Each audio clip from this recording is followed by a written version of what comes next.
All right, I'm here with my good friend, Coach AJ Giovanetti. So, Gio, how's it going, man? Pretty good, Luke. How you doing? It's good to see you. Yeah, not too bad. It's good to see you too. It's good seeing anybody in times like this.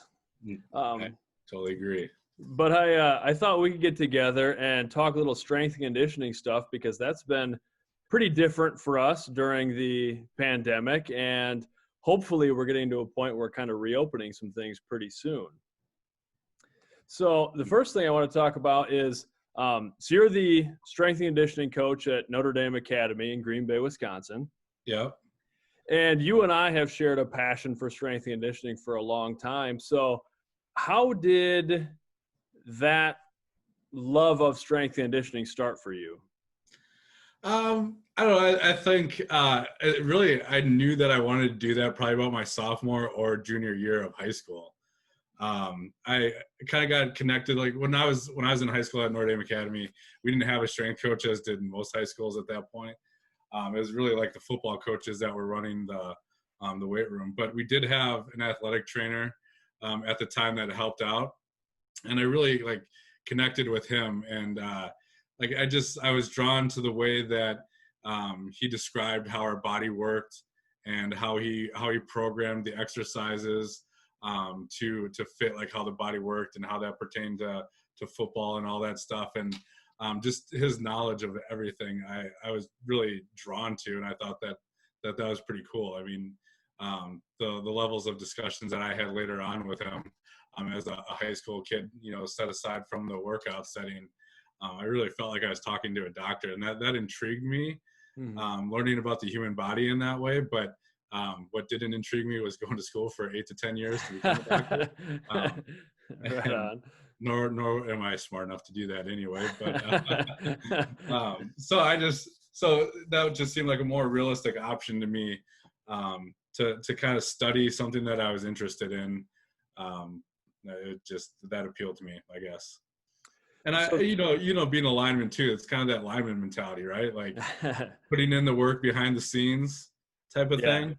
And yeah. so that's why I like that as an athlete, and as a coach, same thing. Like you're grinding behind the scenes, and no one really knows what's going on. But yeah, that's cool. We do our thing. Yeah, absolutely. So with that, knowing that you wanted to go into strength and conditioning, I think it's a field that's getting more attention and kind of more widespread, especially at the high school level like we're at. But I think a lot of people still don't kind of understand the path of how would you become a strength and conditioning coach. Yeah. So what are some of the things that you did in terms of schooling, certifications, that sort of thing? That's a great question, because that's a question that I get a lot.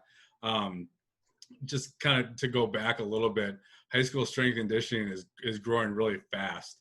A lot of schools are adding positions, but not only that, it's getting competitive because you're seeing a lot of college strength and conditioning coaches and even some professional strength and conditioning coaches come down to the high school level, Mhm. because if you do it right, the pay really isn't all that different. I mean, we're not talking about like the top end, like Big Ten, SEC kind of pay salary, but like your mid-level or smaller D1s and on down, the pay level is the same, and there's a lot more job security, and the hours are a lot more consistent. So you're seeing a lot of those guys trying to get into the high school level.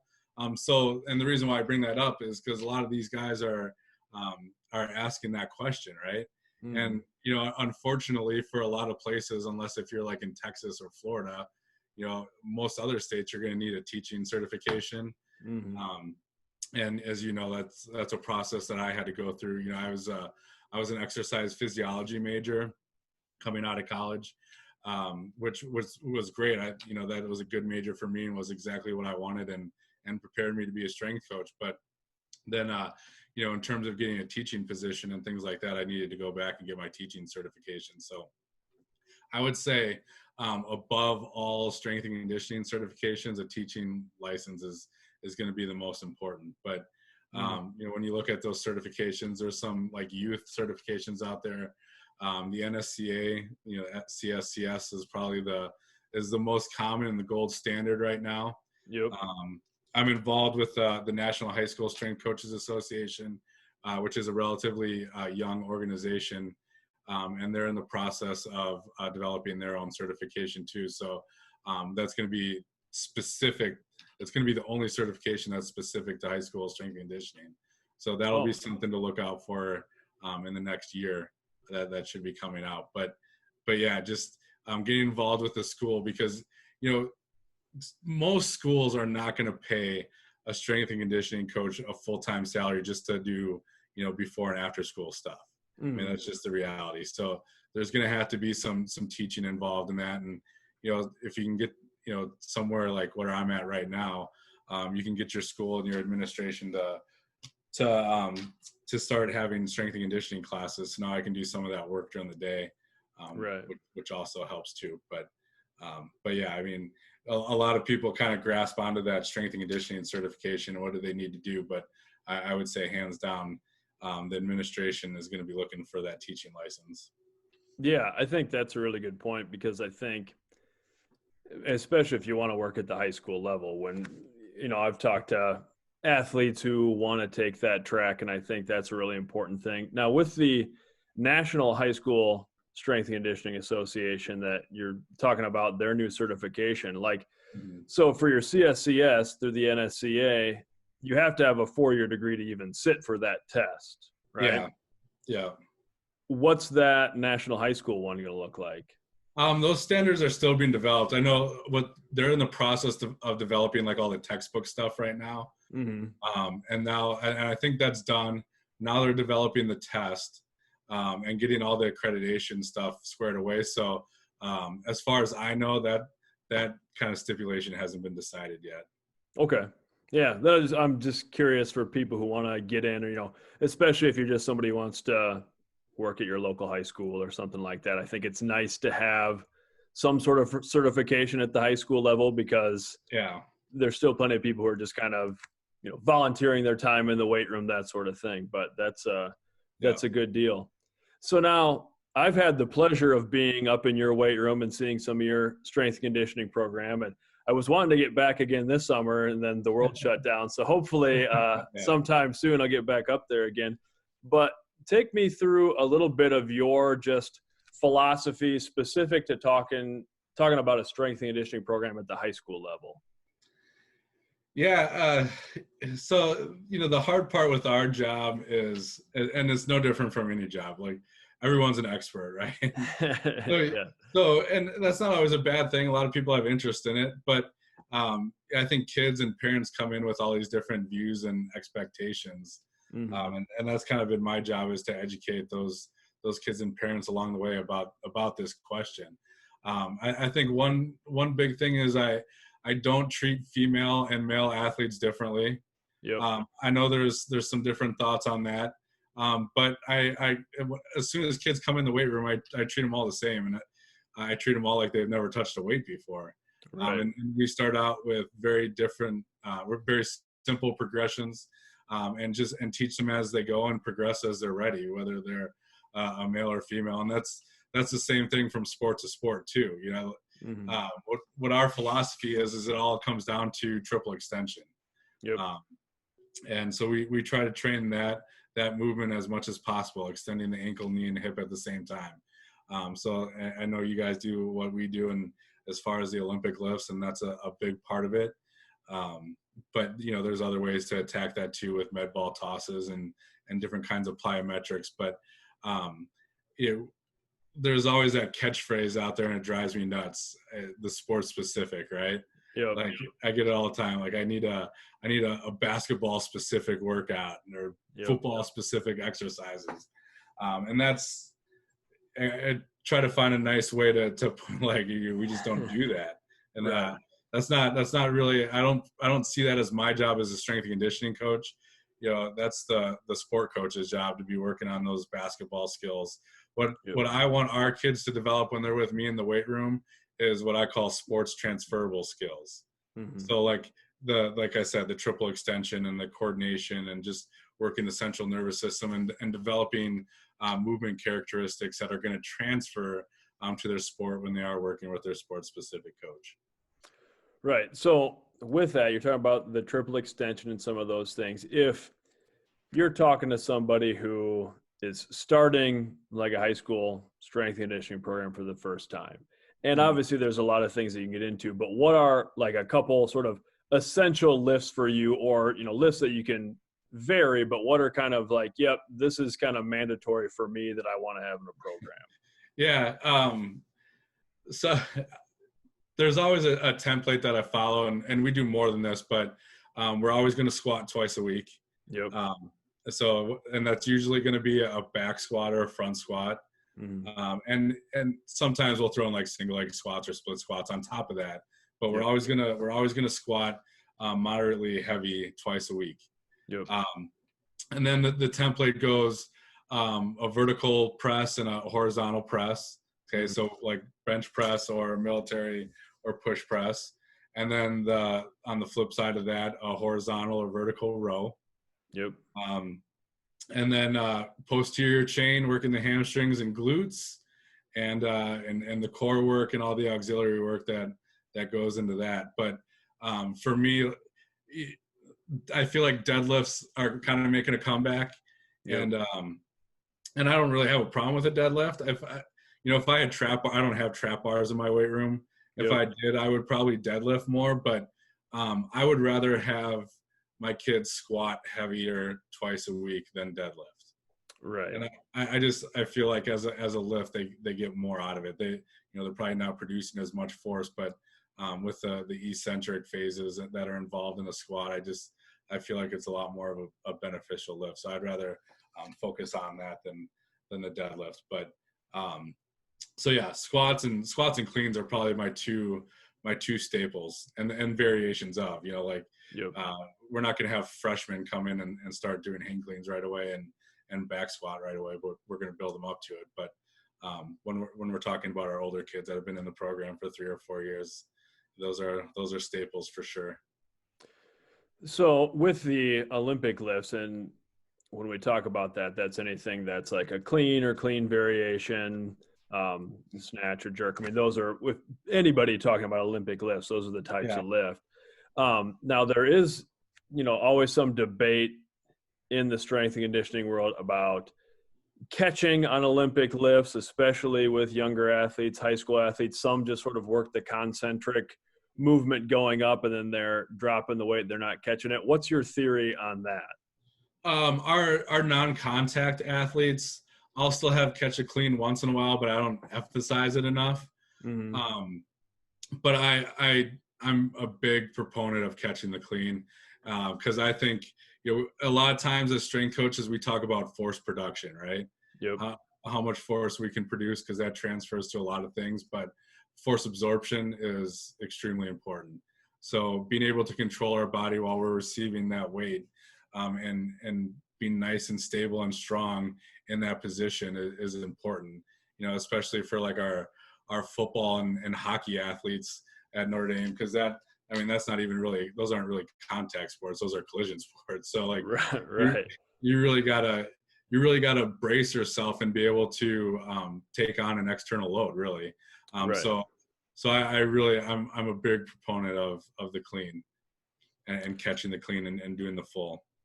Right. And we do that as well. I like the ability to decelerate weight as well. Yeah. And if you're having those guys coach, I mean, are you teaching the full Olympic full squat when you're catching, or you're kind of catching in a quarter squat? You're still working that concentric and just getting the elbows up underneath?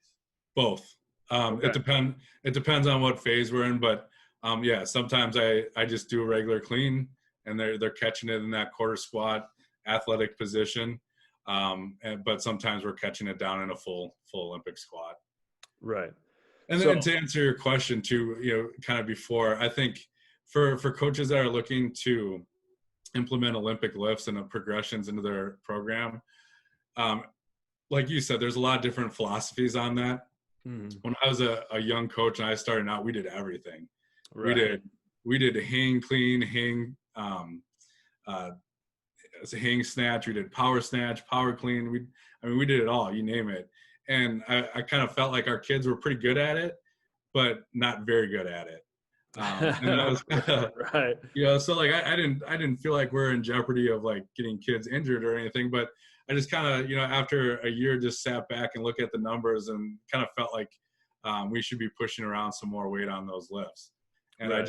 I felt like maybe I was just throwing too much at those kids. So Mm-hmm. now all I do is I just keep it to cleans.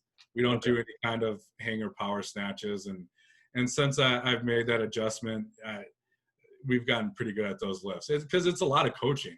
Yeah, And when you think absolutely. about it, Olympic lifting is a sport in and of itself. Mm-hmm. It takes a lot of coaching. It's not just something that's going to happen. So I just, we don't use it as a sport. We use it as a training tool. And I just felt like we needed to keep it a little more simple so that we could really get better and excel at it and reap the benefits a little bit more of those lifts. And does that kind of philosophy of simplicity kind of run throughout your program? Because that's something that I know we're big on with the program that we run is we're doing similar stuff all the time so athletes can get good at it. We Mm-hmm. don't, I think a lot of times there's so much information out there now that people want Yeah. to jump on the next new thing and whatever. I mean, so are you always trying to we're keeping it simple so that we can do it well? Yeah, absolutely. 100% with all our lifts and even with the equipment too. I mean, your weight room is a lot like our weight room is. You're not going to see fancy gadgets and all that stuff in there. And that's how some people, I guess, try to promote their programs. But we don't need that. We just give me a bar and a platform and a rack and we're good to go, Yeah, absolutely. We talked about squatting kind of as one of those foundational lifts. It's the same with our program. And I think we could say the same thing about it's the cleans and squats or be the gold standard things we need to have when you're coaching squat, because there's always some debate about that as well. How are you coaching up in terms of depth for your athletes? What are some of, just a few coaching points? Yeah, that's, to be honest with you, that's something that I struggle with as a coach and debate a lot in my head because there's a lot of good research coming out now on quarter squats Yeah. and how it's more applicable. And theoretically, when you think about it, it makes sense. That's the athletic position. That's what you're going to find yourself in, when you're playing your sport. Very rarely are you going to be down in like a half squat or like full squat with your butt to the floor. Mm-hmm. So, and just for those watching, like quarter squat would be like, again, getting down to an athletic position. Half squat would be thighs parallel to the floor. And then a full squat would be like what you see in the Olympics, like butt almost on the ground type thing. So Yep.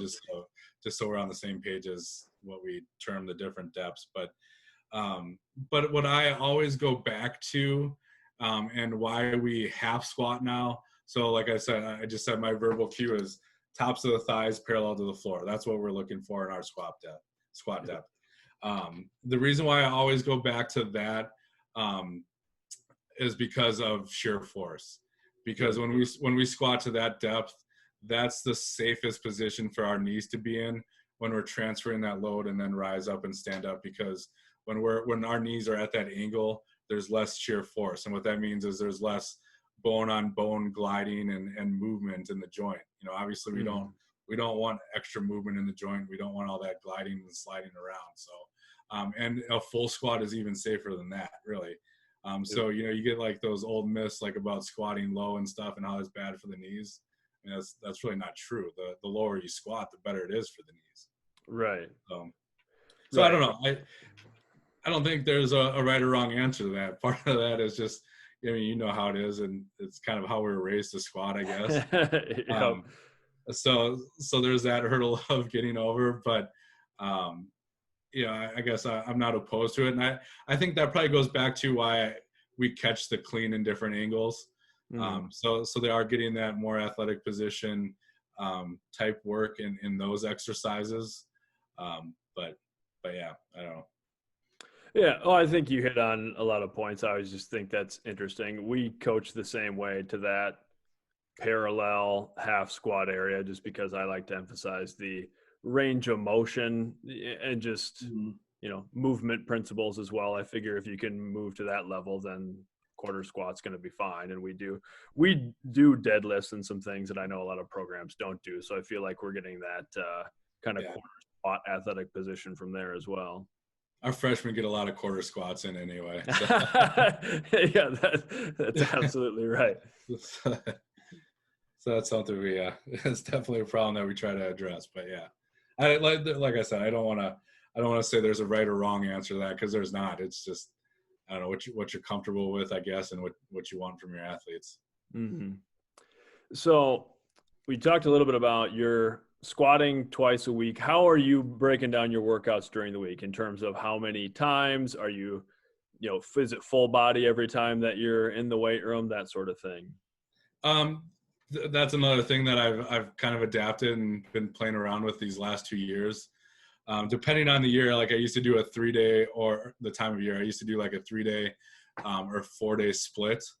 And in the summer, when we have more time, we do a 4-day split, and I do like an upper body, 2 times a week, and a lower body / full body 2 times a week. But now I've been messing with the Joe Ken tier system, and I've been having really good success with that. And still trying to tweak it a little bit and kind of find our niche. And I kind of felt good about honing that in this summer. And that kind of got pushed off to the side, but we'll get that in July. So basically, what that means, that tier system is we're doing a little bit of everything every day. Okay. But we emphasize different movements on different days, and that's kind of how they get the recovery. Mm-hmm. So one day might be a full body, where like the clean is really going to be the emphasis for that day, and then we'll have like a secondary squat, and then like a lower kind of press type of thing that's not going to be as strenuous, and then we'd come the next day, and it'd be lower body emphasis. So then the squat would be like the main thing, and then we'd still press. On that day, I would do like a hang clean pull type thing. So we're still getting the triple extension, and the explosiveness, but again, it's not going to be as intense as a clean. And then the upper body emphasis on that third day. And then I was going to use the fourth day as more of like an auxiliary kind of day. So no real main lifts, but a lot of core work, and our auxiliary lifts, and really emphasizing that too.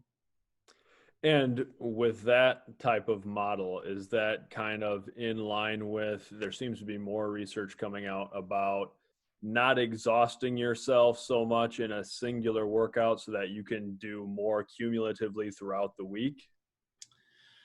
Yeah, that definitely plays a role in that. That kind of plays a role in my thinking, no matter what system I use. We've talked about that before. I know like load management is so huge for high school kids. Yep. Nowadays more than ever, because it's not just our training session, and you really don't know what kids are doing outside of their time with us. Some of these kids are trying to balance 3 sports at one time, not just over the course of a school year. Right. So they're having practice for their high school sport, and then they're running off to club sports and doing all that on top of their training with us, and maybe even training with somebody else. The schedule that these kids have it's ridiculous in my opinion. But so load management is something that we always look at. And I feel like, to your point, like we can be more efficient. I feel like with this program, we can get a lot more work in less time, Sure. So we're not overdoing it. I'm a firm believer in maximizing efficiency. I don't want the kids in there longer than they need to be, because like I said, they got a million other things going on. So right. Well, that's maybe a good time to talk about, when I was up in your weight room, one of the things that maybe struck me the most is, I'm always looking at what other people are doing and what we can maybe implement in our weight room. And I would say your weight room was a lot faster paced than ours, in terms of, while your kids were doing a core lift, they were typically in between sets doing some sort of complementary type of exercise, movement type of thing. How do you work in things like that to keep it efficient, to get kids in quickly and hit all the things you want to hit? Yeah. So what you're referencing is like our A and B, like supersets. So, and this has been huge for us. Since I started doing this, I found myself coaching a lot less, and which is good, because you don't want to be just over coaching and saying too much and information overload on the kids. But you're exactly what you said. A lot of times with our squats, they're doing some kind of hip mobility or ankle mobility exercise in between their squat sets to really kind of keep them loose. And I've just, through those auxiliary exercises that we superset with, I've just kind of made the assumption that all kids have the same movement problems at the high school level, Right. which 90% of the time you're going to be correct, and even if you're incorrect, the extra work isn't going to hurt anyway. So with our squats, we've been doing a lot of ankle mobility because we have a lot of kids with tight ankles, and when they try to get down low, that those tight ankles prevent them from getting good squat depth, or you see them moving their feet around on the ground to compensate for that lack of ankle mobility so they can get down all the way, or they're rising up to their toes because their ankles aren't bending the way that they should, and all that. So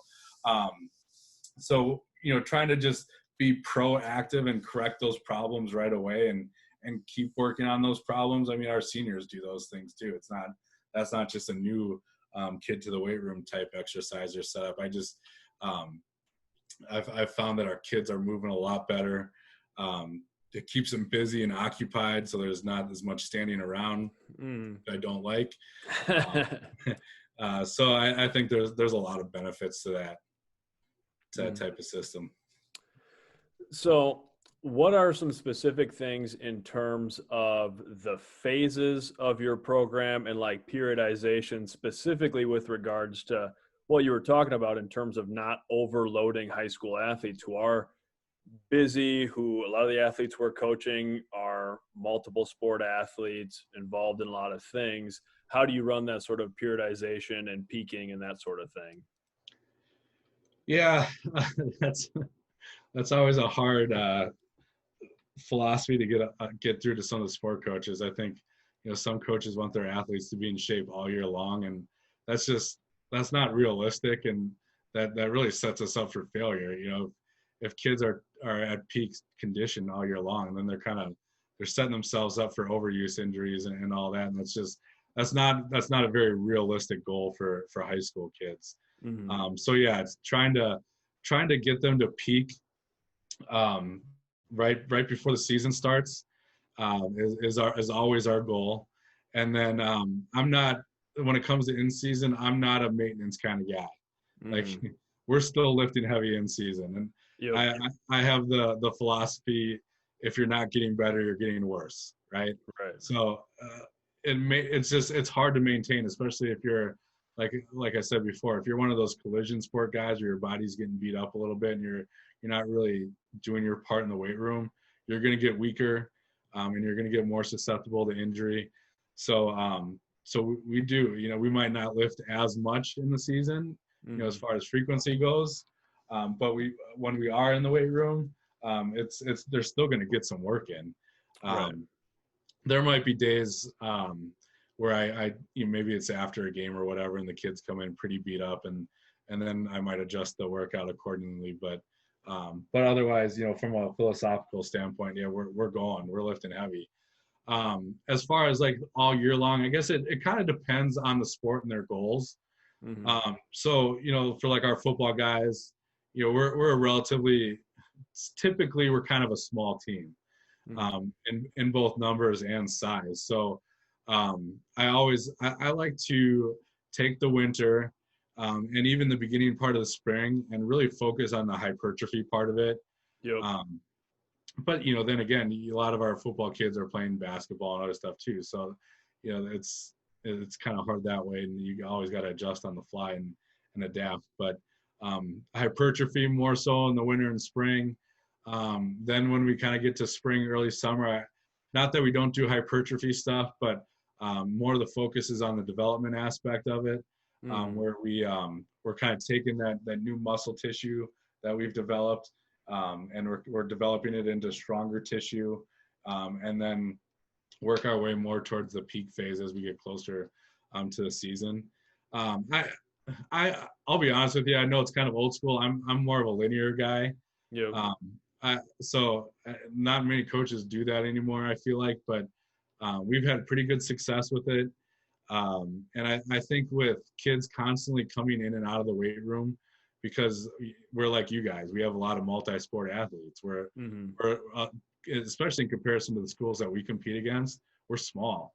We got kids that are constantly coming in and out of the weight room and starting, in different phases and things like that. So I just feel like from an organization standpoint, the linear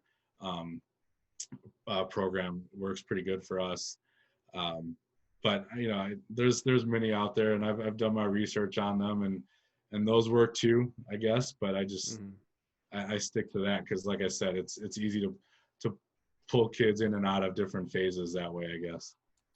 So then linear, kind of explaining for people listening, is sort of you have a hypertrophy phase where you're working on essentially thickening the muscle fibers, you're building that new muscle. Then there's sort of a strength phase, you're getting into a power phase and kind of a peak performance phase, and you're doing that over the course of, be it a year or a set of months or whatever it might be. That's sort of the linear type of phase. So with that, if you have athletes are in certain sports, might you have in the weight room athletes who are in different parts of that phase depending on their sport, or is everybody kind of in the same? Yeah, sometimes, especially during the school year, we have a mix of kids. So, and that can be kind of chaotic, but yeah, we have kids that are in different phases that are lifting together for sure.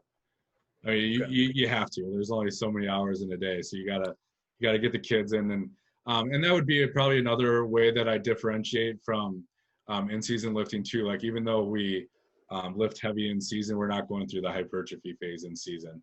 So while we might be a little bit more intense than a lot of schools, we do decrease the volume in season, and that's really what we can kind of get away with lifting a little bit heavier, is because they don't have the volume and they're not putting the stress on the body that way.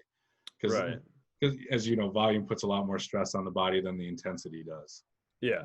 Yeah. And I think that's a great point there for anyone wanting to start a strength and conditioning program, especially for high school athletes. Is for us, we're even smaller than you. So our athletes are in season pretty much all the time. I mean, most of our athletes are doing multiple sports, which is part of the reason that we do sort of the weekly undulating periodization, where it's 4 weeks. Basically, 2 of our weeks are power, 1 is strength, and then 1 is sort of a more hypertrophy. But we're still not doing a ton of hypertrophy because we don't want to get athletes sore, overwork them with the load, that sort of thing. But do you think that when you're in season, that is a focus? Like you said, we like to lift hard too all year. That's kind of one of our things. But I think is a common misconception with athletes is like, well, I don't want to lift because I'm going to get sore for competition this week or whatever, where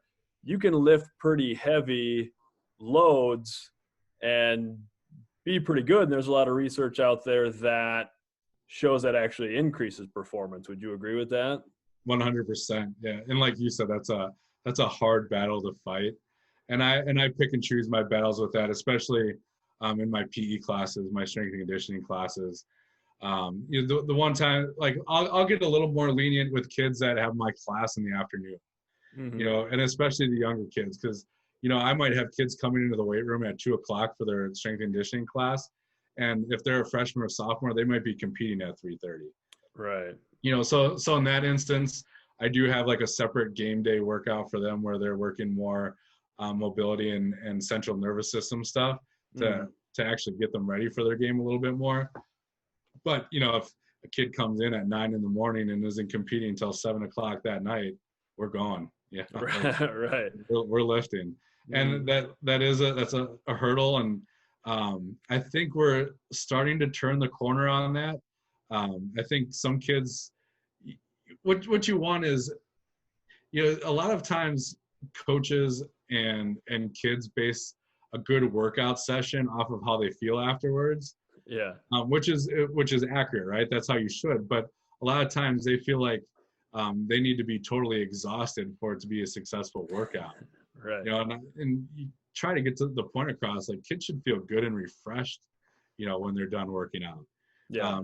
Now, obviously you're going to have newbies that are going to be, sore and things like that. And that's kind of the acclimation phase, right? But, for our juniors and seniors, like when they get done with a workout, I don't care if we maxed them out and did testing, like they should leave the weight room refreshed and feeling good about themselves.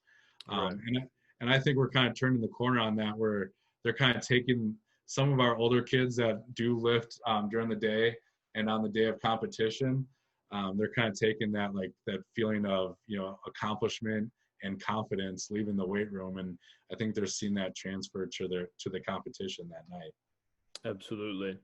So we've talked a lot about specifically the weight room side of strength and conditioning. How are you incorporating, say, speed work, agility work, conditioning, any of those sorts of things?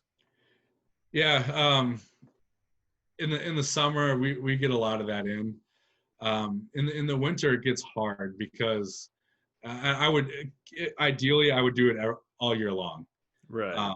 But in the winter, it gets hard just with facility space, and obviously being in Wisconsin, we can't go outside, but when you got 6 basketball teams practicing, gym space is a premium. So I would like to do it more. I'll admit we don't do it enough. But under good circumstances, like in the summer when we do have facility space, I think something that I've been focusing a lot more on lately is just all out sprinting.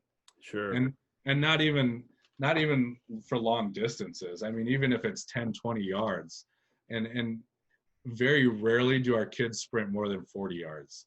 Right. But there's so much benefit to just having our kids moving at full speed. Yeah. And not moving slow and being explosive. And just like the weight room, sprinting, there's a lot of physiological adaptations that come along with it that are very conducive to training athletes that go beyond just speed. So, there's some strength factors with sprinting too. And there's, injury risk, that we can decrease that chance of injury with sprinting and all that stuff. So I've really been trying to focus more on getting our kids moving fast. Yeah. And as far as agility goes, that's just trying to be creative, I guess. Trying to get away from the cone drills. Yeah. Trying to get away from the agility ladders. I hate agility ladders. So. Well, yeah, I think that's exactly what we've done too. We don't do really anything for speed and agility specific work during the school year because, again, our athletes are all in season. Yeah. During the summer, actually in Iowa is when we play baseball, softball as well, but we always work out in the morning, so our kids are accustomed to coming and working really hard in the morning, and then they're still good to go for baseball, softball at night. And we've been lucky that kids are used to that, but we kind of emphasize the same thing. It's, flat out speed is what we want. That's applicable to all sports.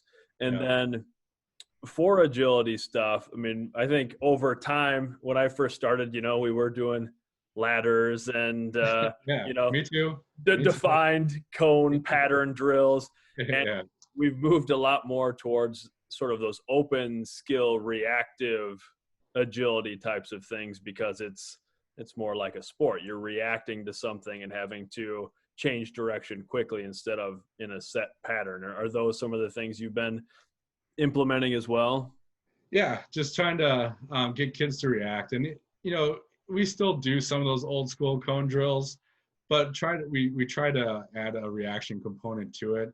I think before we try to make it totally spontaneous and just completely reactive, especially for our high school kids, we do need to do those planned movements to teach kids the body position and how to change direction properly. So I don't want to rag on those too much, but so there is a little bit. I feel like, I know some coaches would disagree. I feel like there's still a little bit of a place for those drills. But then it's adding a reaction component. So maybe it's doing lining up facing a partner for pro agility and doing rock paper scissors and the winner determines which way you're going or whatever, right, different things like that. But I try to get the kids in open space and try to have them react to an external object, whether it's a teammate or a ball or whatever, and try to work on agility that way. And when you're doing speed stuff, are you timing things? That's something that's been a bigger point of emphasis for us that I thought that it was kind of a failure on my part was we weren't timing enough of our running so that athletes sort of had that clock to work against. Even when we're running against each other during summer running. It's just that idea of always timing everything. So they're doing that. Have you done a lot with timing when you're doing your speed work? I focus more on timing the recovery periods, to be honest with you. I guess it depends on the fit. Like if we're doing 10s or 20s, like you can tell which kids are going hard and which are not. Sure. And it's kind of hard to get a clock on that because times are going to be small, like short anyway, right? Right. So sometimes that's kind of hard to relay to the kids. Kids are always going to know 40s, right? Yeah. Like that's the gold standard. So if our kids are running 40-yard sprints or even like a 30, then I'll yell out times because that's more of a point of reference that hits home with those kids. Mm-hmm. If I'm yelling out 10 or 20 times, I don't know if that really means a whole lot to them. I'm just not sure. Sure. I would like to time more. I know we looked at getting into a timing system. Mm-hmm. What I would time more in the actual running portion of it, if I had the tools to do it, is the flying part. Like, Sure. building up to like a 20-yard sprint and just timing their top end speed, I think is really good. Right. And that's something that I would like to do. And hopefully we can get some electronic timers along the way and make that happen. But for me, when kids are sprinting, I really focus on that work to rest ratio.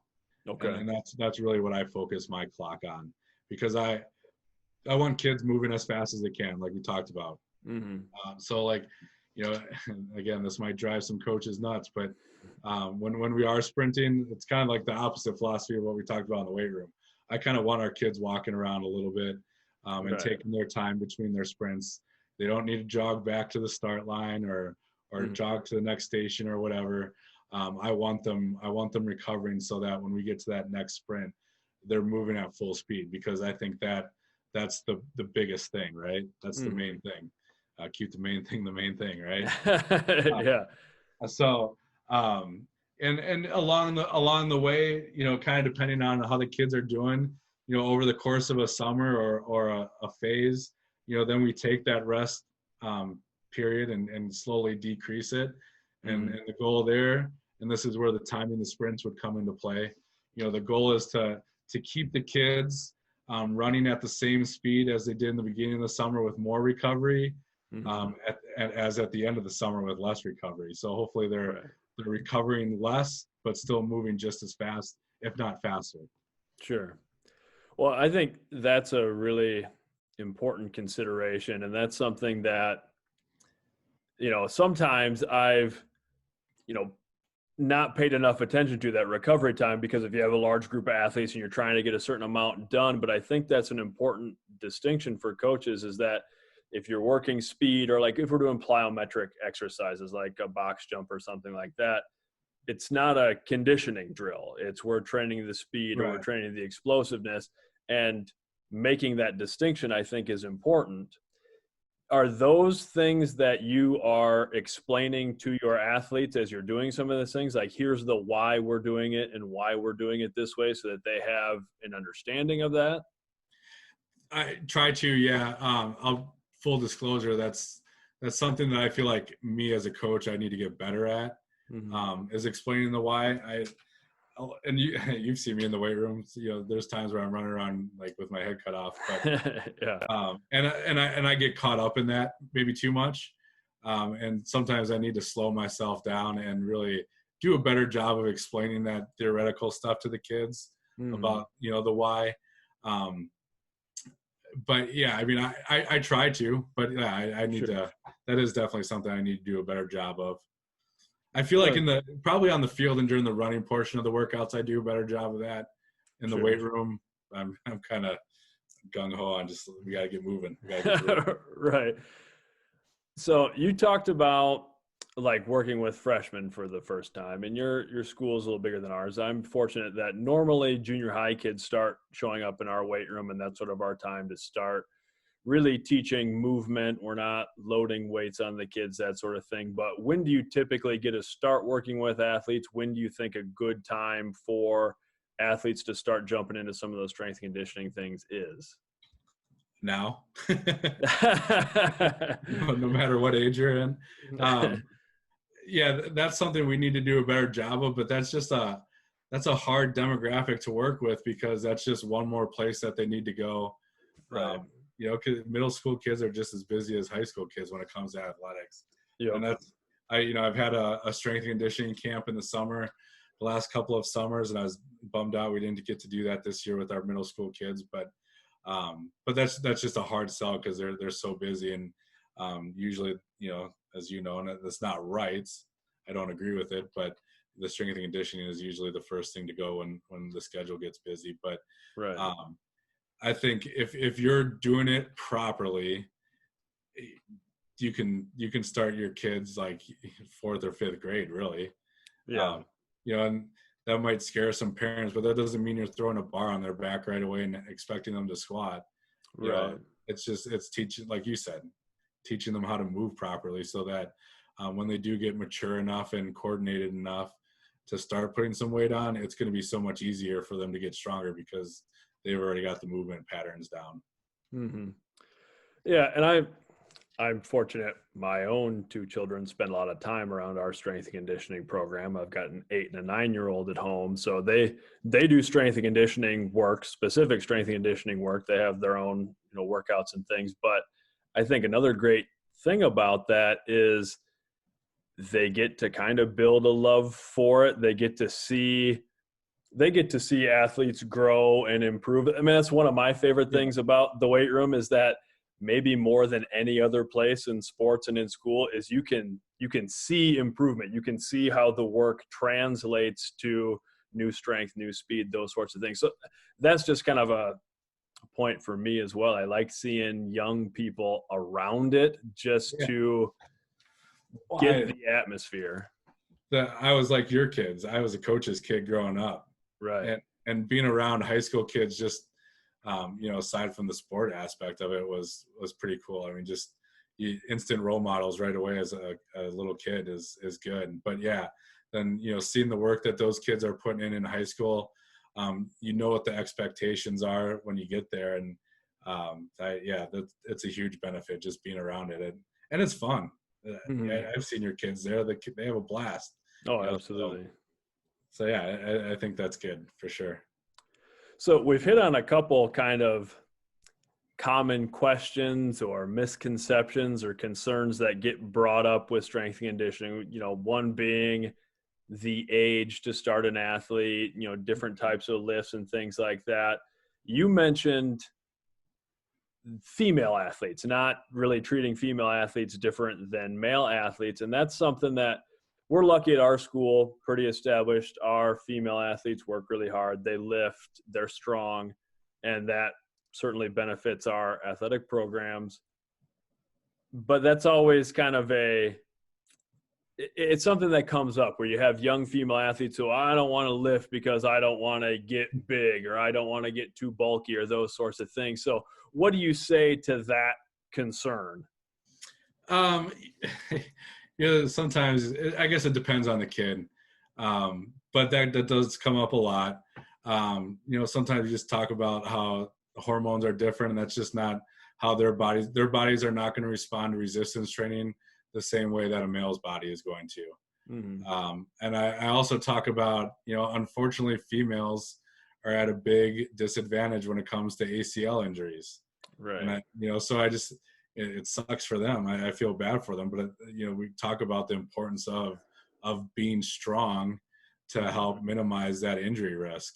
And fortunately, we've been really successful with ACL injuries. Like the kids that train with us and in our program, we've had very few ACL injuries over the last couple of years, and that's something that I'm extremely proud of. So that's good data and feedback to give to those kids. Like, you know, and along the way, you know, you can point out those older girls in the weight room to the younger girls, and how they look. You know, not like a big bulky, you know, power lifter, but you know, just like a normal female athlete, really. Right. But that is something that's in the back of their mind. Sometimes, you know, I'll show like videos of female like Olympic weightlifters that are actually on like Team USA or whatever, just for like technique purposes.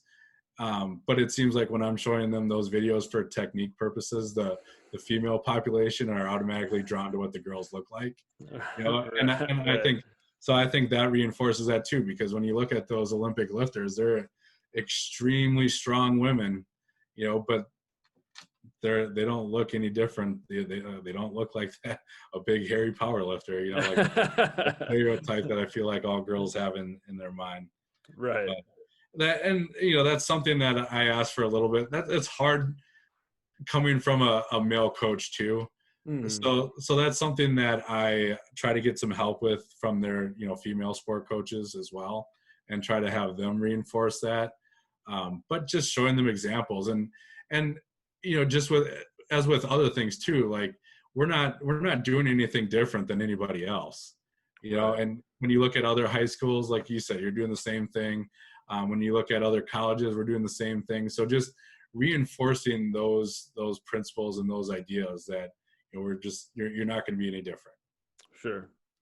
And then, so the last kind of thing, and I know this is a sort of a passion of yours, or maybe on the other side, a pet peeve of yours, is specialization. The idea that as a high school athlete has to specialize on one sport. So what are your thoughts on that? Oh man, how much time do you have? I think there's, even from a training standpoint, there's so much to gain from playing another sport. Mm-hmm. So you look at like maybe a football guy playing basketball in the winter and working on footwork, and what are they doing? They're sprinting a lot, right? Right. And working on hand-eye coordination and all that stuff. So our hockey coach talks about it a lot. Like our kids can handle a puck, but can they catch a ball? And so like when you're in our weight room, I think you saw like those sticks, the Hiko sticks that we're throwing around, right? Because our hockey coach is a big believer, in working on hand-eye coordination and things like that. So, so there's so many benefits that way. Plus, just getting a mental and physical break. And the problem then is, if kids don't specialize, then you have the dual participation, which is another problem in itself. Like I talked about, you might have like a female basketball player going from basketball practice in January to club volleyball practice all in that same night, which also isn't good. I think kids really, training should be all year long, as far as the sports transferable skills, not sports specific skills. But I think it's okay for kids to take a break from their sport. Right. And and I know he's a different cat, but I hope all high school athletes out there watch the docu-series The Last Dance on Michael Jordan that just came out. Right. And I don't know if you watched that, but there's so many good things in there that I think high school kids need to see. But one of them was even, Michael Jordan he would put down a basketball in the off season. Right. And he would, and a lot of it was, he said, I needed a mental break. And a lot of it was he wanted to play golf. Right. So just doing other things, and not that he never touched a basketball in the off season, as the season got closer, he'd amp up his, shots and all that stuff. But kids and coaches need to realize that it's okay to take a break from your sport. It's not gonna kill them. I don't believe in the rule of 10,000. I don't think our central nervous system really operates that way. When the season comes around, you might have to shake off the rust a little bit, but I think that's going to come back fairly quickly, compared to what a lot of people think. So, taking both a mental and physical break from your sport, working on other skills, continuing to train through that process, I think is extremely important. Developing your toolbox, right? Yeah. Because there's, even, football and other sports, there's a lot of things that you can't coach in practice. The games are completely spontaneous and unplanned, really. You can draw up a play, but how often does a play go as drawn? Very rarely. Right. So kids have to have the central nervous system capacity to be able to adjust to those changes on the fly. Mhm. They've got to have the mental capacity to do that. And that's hard to do when you're mentally fatigued from doing the same thing all year long. I don't know. I feel like I'm rambling because there's just when that topic comes up, there's so many thoughts that go through my head. But um, yeah, No, I think you hit exactly. I mean, you hit some really good points, and I think for me too, one thing I try to emphasize is I like when, I mean, if an athlete is, say, a star in one sport, like let's say yeah, football, I think there's a lot of benefit to not being the best baseball player on the team. You know, to yeah, being in a role player capacity because you're doing different stuff and learning. I mean, just learning how to fill roles and learning how to be coached in different ways and being yeah, coached by different people, I think, is important too. So, um, yeah. yeah, Yeah, I I think, agree. That's an important life skill, right? yeah, You're going to have many different bosses when you grow up, different teachers, different professors. You got to be able to adapt and be successful in different situations, and being involved in different sports definitely helps with that. Mhm. So we've talked a lot about kind of under our normal conditions what we're doing, but of course this year has been different. Yeah. Um, I know you've been like us. You're in Wisconsin. I'm here in Iowa, but we've been out of the weight room for a long time now. Yes. Uh, so what have you been doing in sort of this remote learning, remote training phase that we have been in terms of what you're sending out to athletes? How's that been going? Yeah, I probably haven't been as hands-on as a lot of coaches. Just because I think Zoom workouts are hard for what I want the kids to be doing. And Yep. that's, right now the message that I'm trying to get to the kids is this we need to be sprinting right now. Like Mm-hmm. I've been I send them workouts, I send them speed and agility workouts every week. I send them body weight movement, type resistance exercise workouts, which are fine, and that's great. And it's a lot of the stuff that our kids need to work on anyway to get stronger and be better lifters. Mm-hmm. So so I don't want to discount that. That stuff's still important, but to get the most bang for our buck, our kids need to be sprinting right now, and that's the message that I've been trying to get across to them. And I type that in my notes every week, and I just want them moving fast. You know, early on when we got through this phase, the kids were no different than anybody else. We just didn't handle it well because we didn't know how to respond.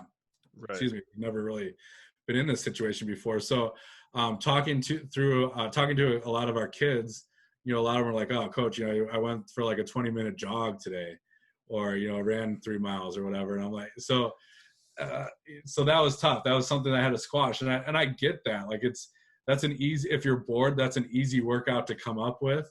And Mm-hmm. kind of like what we talked about in the beginning, it's going to be hard, right? Like the kids are going to be exhausted after that, but that's actually, not only is that not what they need, unless if they're cross country kids, that's not what they need, but it gets to a point where it's going to be counterproductive. Right. So I really emphasized on, if you're training slow, you're going to be slow. Yep. So if you're looking for extra stuff to do to stay busy, just repeat a sprint workout. Right. Um, so so that's really what I've been emphasizing to our kids these last couple months. And then, like I said, with like the mobility exercises and the core exercises, if the kids have been doing it, when we get in the weight room, they should be ready to go.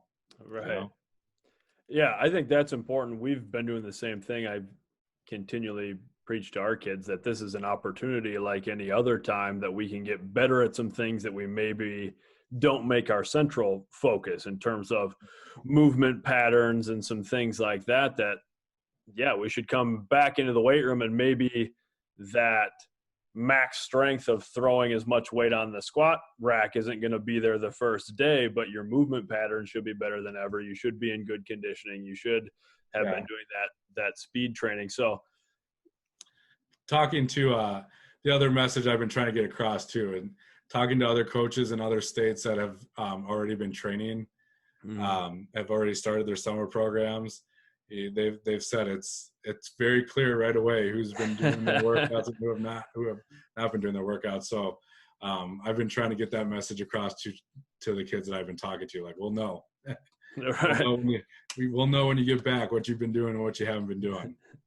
Yeah, I'm interested for that as well. But I mean, how are you feeling in terms of the way your kids have been picking up on it after sort of that initial phase? Has it been going all right? Yeah, I think so. I mean, the autonomy that the kids have is a struggle for any high school kid. Mm-hmm. Yeah, and there's a lot of ownership in that. And I think as we've progressed through this phase, you've seen some kids step up in the leadership role. Yeah. And as coaches, we've been told that we're not allowed to tell our kids to do like captain's practices or to get together in groups outside of the school stuff. But that's kind of been happening naturally. Yep. Which I like to see.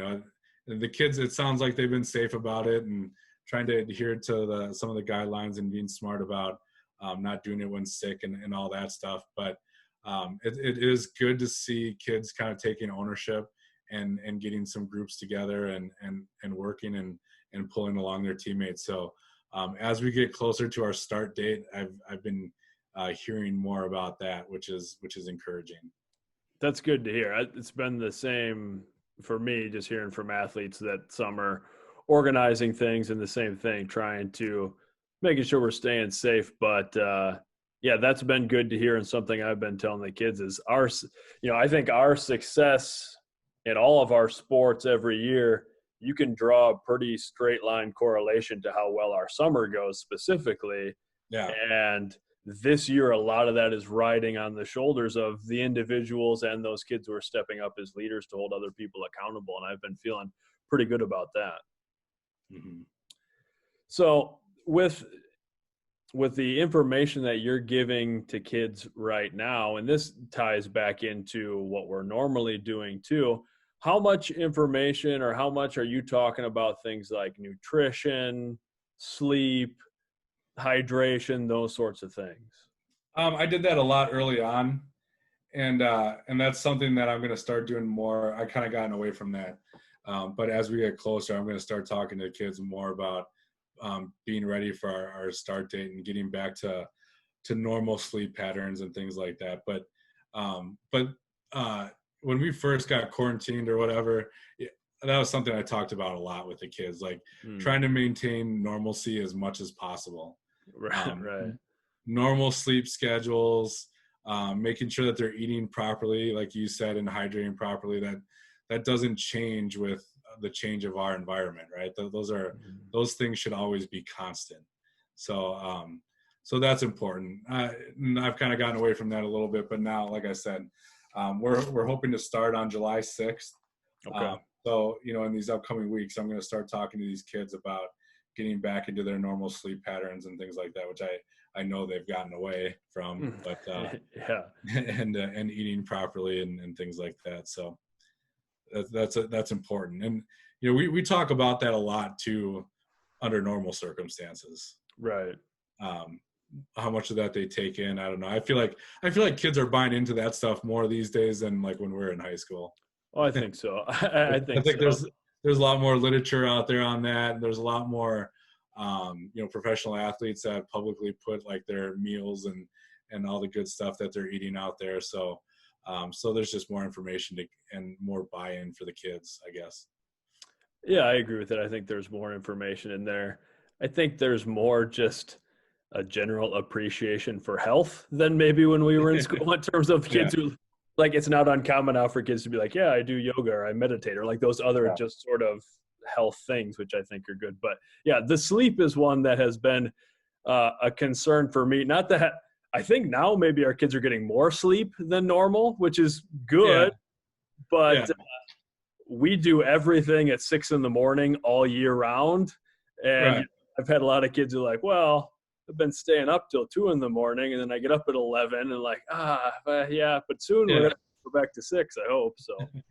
And I've fallen into that trap too. I'm not going to lie.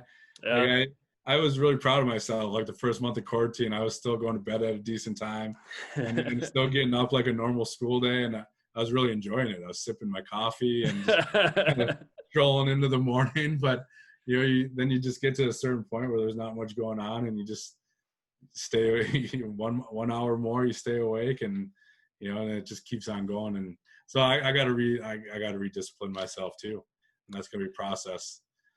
But Yeah, definitely good things to talk about. Yeah, I think that's a good thing. I've done the same where I think the worst health habit that I have is that typically I don't sleep for a very long time. Like I fall asleep easily, but I've never been 8 hours of sleep is just something I have not really ever done. And so I've tried to use this time to like get a normal amount of sleep, but then it means like, oh, when we get back to the later, I'm gonna have to go to bed like pretty early if I want to get the right amount of sleep. So that will be an adjustment as well. Yeah. So while we've been in quarantine, you and I a lot of times will talk about different videos we've watched or different things we've been reading. So just for you personally, what is some of the stuff that you've been reading or looking into while we've had more downtime than usual?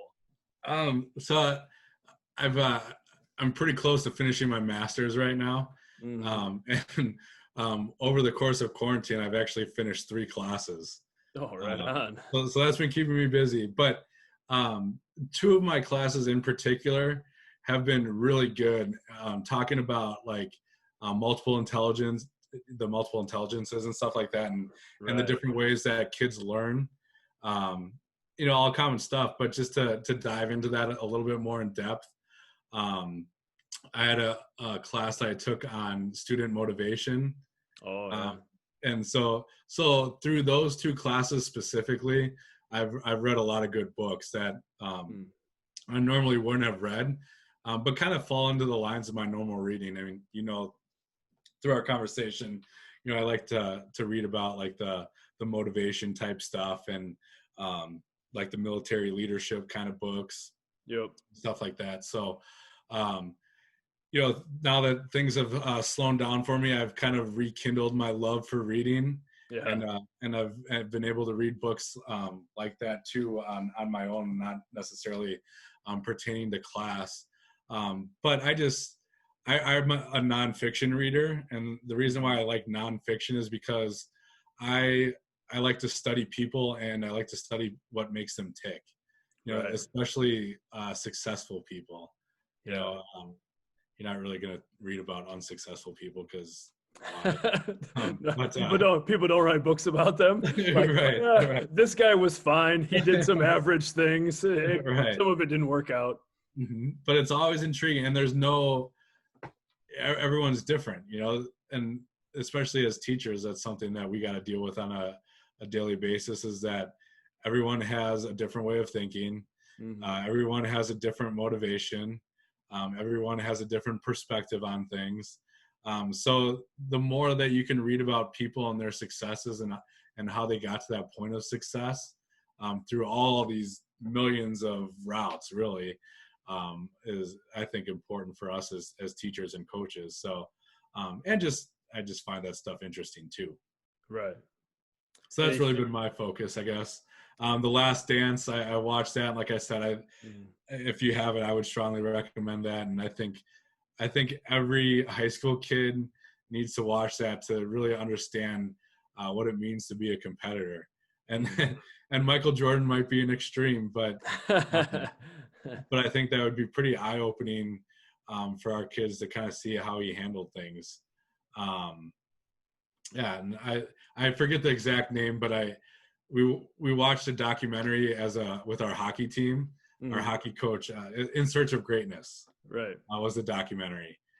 So our hockey coach got access to that for the hockey boys, and they all watched it over the course of a week or whatever. And then we hopped on and did like a Zoom meeting together, which I thought was extremely beneficial. And the kids did a very good job of portraying what they got out of that documentary and things like that. So yeah, I think I haven't really changed what I've been reading and watching, and the types of things. I've just been able to do more of it. Right. And how much of that stuff just normally, because like you and I have talked a lot about like the character and leadership types of classes and stuff, are you bringing into your classroom and into the weight room and things like that? I mean, are you having kids read things and stuff like that? Yeah, I don't teach a character and leadership class yet. Mm-hmm. Been talking to our athletic director about getting a leadership council started, and I think we're going to be able to do that here in the near future. So I'm excited about that. But having like teaching kinesiology and health outside of my strength and conditioning classes, I think those topics kind of naturally fall into that. Yeah.